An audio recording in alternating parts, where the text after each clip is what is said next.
Alright, welcome to part 2 of making your Monster Hunter World 3D printed thing. Kampai. Almost out of beer. Now I'm out of beer. So, first we need to get the images of the quest complete, quest failed thing. And you can do the screen capture off of your PS4 and then save that to a USB drive and then put that into your computer. Or you can do what I did, is I just tweeted from my PS4 and then I saved the images to my PC. So that was a workaround. I didn't have to set up an external USB drive to get the images. Alright, so from here we're going to try to isolate the image, the stampy part, from the file. Alright, so let's take a look at Inkscape here. And I've already done it, but this is what we want at the end. We want an SVG file, a scalable vector graphics file, that's just made up a bunch of these French Bezier curves. And because we're going to take that and throw it into CAD and then extrude from that. So we'll take our file and import it, and I have it here on the desktop, so we'll just take the quest fail JPEG, and it's a little bit small, like, oh, that's not the size. If you scale it, scale the image up, hold down control and you scale it up.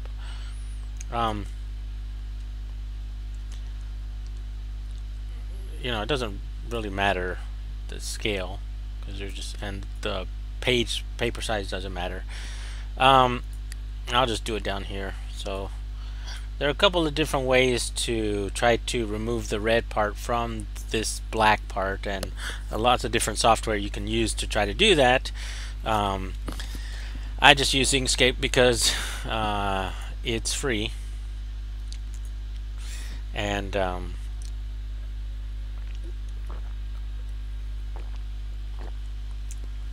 yeah, free is good. And in Inkscape, there's depending on the image here, if there's a lot of contrast, then you can do like a trace the bitmap here, and that will, let's do the live preview here, and you'll see, like, oh, some stuff up here. You can trace, you know, oh, look, that's inverted or something. Let's try that. You can do different types of traces. Let's look at that. Let's try that and see what happens. So we'll hit OK. That kind of looks like the image I want, and it copied that. It's like, okay, now we'll take this picture and move it out of the way, and oh, look, we got this. Kind of looks like it.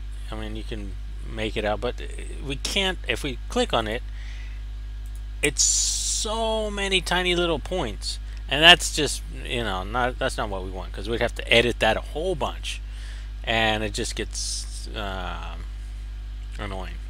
So using we'll just delete that. Using this image, the easiest way is just to draw, you know, just redraw it. So you take your line and you just start making lines here, like F. And the F looks like that. Click, click, click, click, and you want to close it. Make sure you close it. And you just do that for all of the shapes, like that, and make a bunch of stuff. And if you notice that this this angle is not perfectly horizontal. So if I put a line here and held down control to make a perfect, you see that's not even. So you'll have to do some rotating, or you just draw it by hand, freehand. And I mean, it does turn out that this bit can be mirrored and rotated a little bit to match all four. You just draw this part once and then flip it and mirror it using, like, if I select this, I can use these flip horizontally, flip vertically over here, and duplicate. You can duplicate with Control D, so you duplicate it. Like this E, you draw this E once and just copy it over, and you can do it like that. So you do that for all of the letters and all of the shapes, and you get this. And you save this as your scalable vector graphics file, and you do the same for this one and for the other quest completed thing. And yeah, you're gonna have to guess at some parts because they're I don't know if I deleted. Oh yeah, because some of the, if you zoom in there, it's not perfectly symmetrical. Like right here, that looks kind of like, does it go out this way, or in here it looks a little bit different. So yeah, this dragony part here is not perfectly flipped from here, and you can try to flip them, but the way it's not perfectly horizontal, it just makes for the mirroring. See where that is? So you'll have to adjust some stuff and make all these curves. Yeah. Alright, so we'll save all those SVGs, and that's where we're at. Next, we have to import into CAD. So let's go into the CAD software. Alright, so I opened up two CAD bits of CAD software. You can do it also in Blender, but I'm more familiar with Fusion 360. FreeCAD is of course free, but there are a couple of more steps you have to do to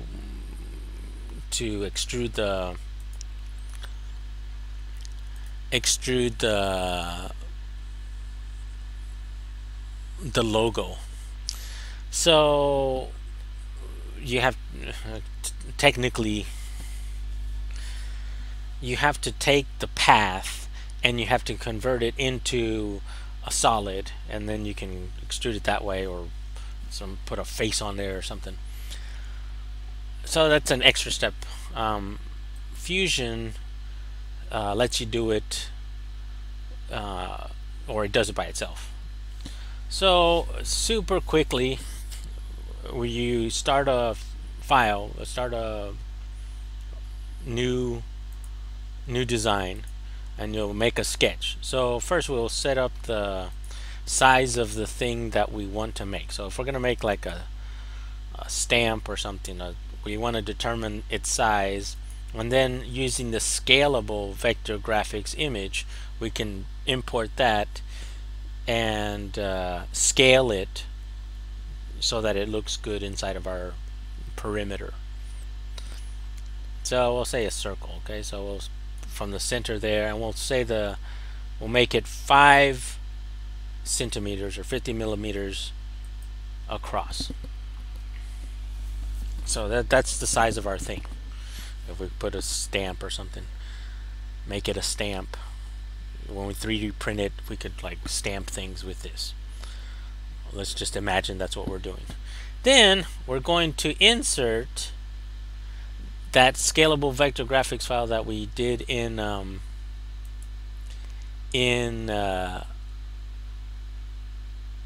Inkscape. So we'll just insert that, select the file, I put it on the desktop, and we'll say quest complete. Okay. Oh, look at there, it's there. And you can just bring it in there, move it around where, oh okay, move it there. Let me zoom in there, mouse wheel, and I can scale it. Okay, that's perfect, it's scaling perfect. perfectly scaled. I'll just say it's like that. Okay, and we're happy with that positioning or something. We can move it around. And then we're done. Yay! Now we have this, and we stop the sketch, and I'm going to hold down Shift and the center mouse wheel and rotate this. And look, it's in 2D. If I look at it from the front, oh, it's, go to the top. So with this, we want to give it thickness, and we want to extrude it. And I'm going to pull these open here. Oh, no, we don't need origins, but if I select this thing, I click the mouse, it's like, oh, it selected all that, but it didn't select the center of that P because that wasn't a closed shape. Well, it is a closed shape, but it's not touching this other stuff. So and all this stuff is not selected. And if I were to extrude this right now, let me give you a different view, like or from the front, or just like that, and I'll grab this arrow and pull it up. It's like, oh, it's starting to extrude, and you can see what happens. Oh, but that P is not, there's this hole is hovering in space, so you can't really do that kind of stuff. It looks kind of cool. If it didn't have a P, maybe you could do something that said quest upload something. Okay, good. And we can set the thickness, the distance of the extrusion here, and we're just going to set it to 1 millimeter, so very thin. But we can see here, it's not really what we want, and we can change the selection here. I want to select different stuff. We can cancel this and reselect everything, or you can just select it all here, like, oh, I got all of that. Oh, I just selected the stuff inside that was fully encased. Well, that looks good. I like that. So if I extrude all of this, I can extrude all of this by, let's say, 2. Or you can go in there and just select things. Here's 59 things selected. Also 2 millimeters. And from the front, you can see it's got 2 millimeter thickness there. I'm like, okay, that looks good, but things are just floating in space, in air. Nothing's touching. That's why we need the base. And another problem with this is you can see that this C and all of this is just like a big blob. Oh, that doesn't look right. I don't like that way that looks. That's kind of weird. That's not what I wanted. So we're gonna just cancel this. Nothing's gonna be extruded. We've got nothing here. So we're back to the beginning. And now we're going to select, we'll select everything again. And if we go this way, it'll select everything. Everything that it touches is selected. And we can select all of this and extrude it, because this will make also the base. And you'll give it like 1 millimeter. And we'll make a new body. That's a new thing. We'll say, okay. And by doing this, everything disappeared. Oh no, where's my stuff? The sketch disappeared, so we're going to click that back on. Here, it's off, it's on. And we made a new body here. It's a new body. We turn it off, turn it on, turn it off. We turn them both off, we got nothing. So hold down Shift and center mouse wheel. I want to extrude this stuff higher than this base. So you can go back in here and go select all the stuff again. But I don't like this. I don't want that one extruded, because that would make it weird. I don't want that one extruded either. That would be weird too. So we'll select everything. No, wrong way. Oh, now we can remove some stuff. So it's like, oh, I don't want that. So I held down shift. No, I don't want that one either. And I don't want this circle part of the P. I don't want that extruded. And over here, oh, there's some, I don't want that. And I don't want this part either. So now we just have all the parts that we want. And we'll extrude that up. So we'll say here, and say, oh, we'll extrude this by 2. You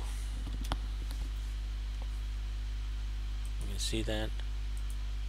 It's like, oh, and it says new body, or we should join it with the other body. So here we're gonna turn that body back on.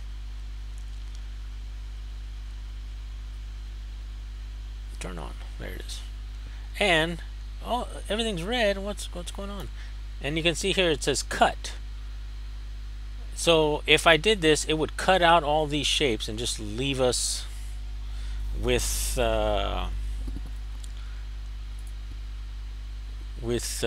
a disc with all this shape cut out. But it wouldn't work because you'd have parts that just float and they're not attached to anything, so it wouldn't be a good design. But we want to join it. Join it here, and you join. Oh, we look at it from the front, and oh, that looks nice. And we have the space here for the C right there, and over here this E is left out. But it still looks kind of weird because the elevation of this, we'll just say join. Okay. So the elevation of this thing and the text is the same. So they come out all, you know, stuck like this. Just this part rolls into this. And that's nice, but if you want to get more, I guess, different elevations, you'll just extrude all the text at a different height. So you can take, oh, let's hide this body again. You can just take this, and this, hold down Control or Shift, and that, and that. You know, zoom in there, get that little point right there. Oh, there we go. Okay, that's C, and then you can get this O, and this. Oh, didn't hold down Shift or Control. You just get these parts, and you can just do another extrude. You know, grab all of the text, and we'll extrude that. Now you can see that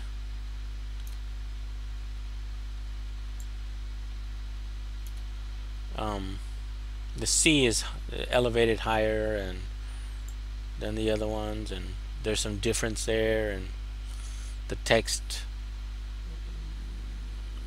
is raised above the other stuff. So you can mess around with stuff like that, and you're good. And, you know, you got to select all of your letters, and yeah, you're done. Then you'll take this. Let's pretend that I did it all. And you'll take this thing, select this body, and go to Make. And you'll you don't want to use the utility because I'll just send you into some Autodesk stuff. You want to use something else. So you just want to make the stereolithography file, the STL file. So you'll set that and go, yes, I want high polygons or medium polygons, or you can customize your polygon count. And the more number of triangles, the smoother or rounder your design will be. If you use like fewer, it will make it really kind of blocky. The curves won't be so good. And you say, okay, So say hi, whatever. Or you can change the numbers here. And you'll save that, and I've already saved it as an STL, the stereolithography file. Cancel, and pretend I saved that. Okay, we're done with that, and now that's on our desktop. Alright, here we are in Cura. Cura is free to download and stuff. Oh, there's a new version available. I'm using 2.5 because I set it up for my printer, and the other ones I haven't set up yet or downloaded it apparently. So, yeah. You can use other slicers. There are other free slicers out there, like Slick 3R slicer. And you'll just take that STL that you just made and you open it up, and from your desktop you say, okay, quest complete. Oh, that's not it. That was the thing I made in FreeCAD. But yeah, I was just testing that out. Okay, here's a quest complete. Yay! And you just set the default if you don't know what all these numbers mean and stuff, or you just give it to your CAD guy, and the CAD guy will do it up for you, and then print it out, and you're good to go. Yay! So that's pretty much it. The key points, of course, were to get the image and make your scalable vector graphics file, and take that scalable vector graphics file, put it into some kind of CAD software, extrude it inside the CAD software, and then take that STL file, put it into a slicer, and then slice it. And here it'll say it'll take 26 minutes to make this thing printed out. It's just an estimate. It's not really 26 minutes. It's usually longer. And then you're the coolest guy in school with all your customized somethings. Or coolest gal with your thingies and your somethings. Alright, I hope that was useful. I think I covered everything. Yeah, all these settings in the slicer, you can this is used to determine the infill and stuff, like how dense do you want it and what type of material are you using. You can set the temperature for the material that you use. You can set the brim, how much of this stuff do you want. And this, if you have a lot of brim, then it will help prevent lifting. So because we're dealing with hot plastic, some of the edges will curl up if it gets too cold, and you can watch it there. Oh, how much infill do you have? So this is all in the slicing, and all those little, that's a layer of hot plastic. That's pretty much it. Yeah, if there are any questions, you know, throw them in the comment. Maybe somebody will know, or maybe I can help you. I don't know. Yeah, modeling and all that other stuff, it's a lot more difficult if you're trying to make like the dinosaur, or I want to, you know, I want Devil Joe or an Anjanath. Yeah, that modeling is a lot more complex, and yeah, you need experience doing that. But just making a simple logo like this, I think that's easy enough for anyone to do, and it gets your foot in the door, and you start playing around with the stuff, and you're like, yeah, I can. You look at stuff differently. It's like, oh, I can make that. Oh, I can probably make that, and yeah, it's kind of fun. All right, guys, that was all for today. Yeah. I don't know if there's anything else in the game. There are a couple of weapons that I might try to make if the modeling is easy enough, but Yes, a lot of those weapons have, fangs and different, you know textures and bumpiness and stuff, and that's a lot of modeling. So I designed buildings. I didn't design monsters. So all right, guys, take care. Bye bye.